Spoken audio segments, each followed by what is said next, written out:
উড়িষ্যায় বাংলাদেশি সন্দেহে আটক হয়েছিলেন মুর্শিদাবাদের ৩ পরিযায়ী শ্রমিক। ১৫ দিন পর বাড়ি ফিরলেন তারা, স্বস্তি পরিবারের। প্রায় দিন ১৫ আগে উড়িষ্যার জগৎসিংহপুর জেলায় রাজমিস্ত্রির কাজে গিয়েছিলেন মুর্শিদাবাদের হরিহরপাড়া থানার তরতিপুর গ্রামের বাসিন্দা রাকিবুল ইসলাম, হাসিবুল শেখ ও সাইনুর ইসলাম। বাংলাদেশি সন্দেহে সেখানকার পুলিশের হাতে গ্রেপ্তার হন ৩ জনই। অভিযোগ, উপযুক্ত প্রমাণ ছাড়াই তাদের আটক করে রাখা হয়। হরিহর ব্লকের তৃণমূল কংগ্রেস সভাপতি আহতাব উদ্দিন শেখ হরিহরপাড়া থানার আইসি অরূপ কুমার রায়ের সহযোগিতায় পুলিশ সুপারের দ্বারস্থ হয়। অবশেষে শনিবার বিকেলে ভারতে ফিরে আসেন ৩ পরিযায়ী শ্রমিক। ফুলের তোড়া দিয়ে সংবর্ধনা জানান হরিহরপাড়া ব্লক তৃণমূল কংগ্রেসের সভাপতি ও অন্যান্য নেতাকর্মীরা। পরিযায়ী শ্রমিকদের পাশে দাঁড়িয়েছিলেন রাজ্যসভার সাংসদ সামিরুল ইসলাম। কাজ করতে করতে সকালে সিভিল ড্রেসে পুলিশ আসলো। সিভিল ড্রেসে পুলিশ এসে আমাদেরকে বললো যে তোমাদের আধার কার্ড গুলো আমাদেরকে দেখাবা, আধার কার্ড গুলো সিগনেচার করবো।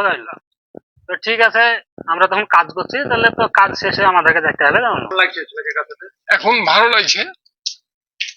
তো দুশ্চিন্তা তো ছিলাম, আজ সোমবার থেকে দুশ্চিন্তায় আছি। আজ বাড়ি ফিরেছে,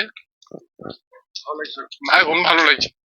এসপি সাহেব আবার সেখানে পাঠায়, আমাদের মুখ্য সচিব থেকে শুরু করে আমাদের যে সামিউল, আমাদের যে পরিযায়ী সামিউল আমাদের সংসদ, রাজ্যসভা সংসদ, তেনার সাথে আমার কথা হয়।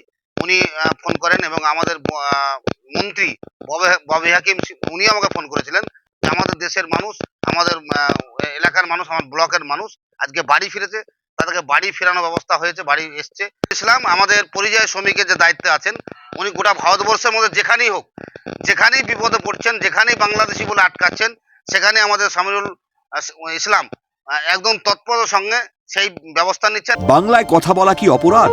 শুধুমাত্র বাংলায় কথা বলায় বাংলাদেশি সন্দেহে ভিন রাজ্যে গ্রেপ্তারের ঘটনা এই প্রথম নয়। এ নিয়ে সরব হয়েছিলেন মুখ্যমন্ত্রী নিজেও। চলতি বছরে মুর্শিদাবাদ সফরে গিয়ে উড়িষ্যায় পরিযায়ী শ্রমিকদের নির্যাতনের ঘটনায় কড়া বার্তা দিয়েছিলেন স্বয়ং মুখ্যমন্ত্রী নিজেই। এই ধরনের নির্যাতন বন্ধের হুঁশিয়ারি দেন তিনি।